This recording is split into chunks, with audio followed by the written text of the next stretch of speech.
All right, so today we have a fun one. We have the main sewer stack that leads through the wall right here. We can see that it's old cast iron, but somebody has used some kind of epoxy on the joints and on the cast iron pipe.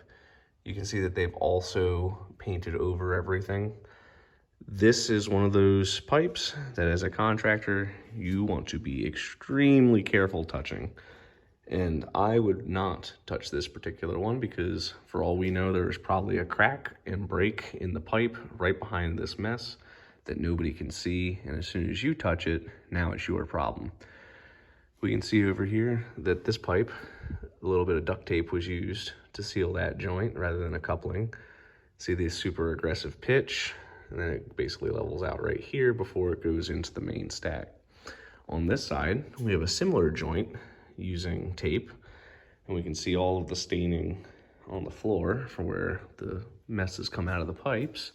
Over here, somebody's put a shutoff valve. You should have no reason to put a shutoff valve on any of your sewer line pipes, as that is going to cause problems if somebody closes that without realizing that that's what it's supposed to be for. We can see over here that somebody also used a little bit of tape on that joint. You can see the staining on this joint where it's leaked and somebody's used some kind of epoxy-like substance on that joint.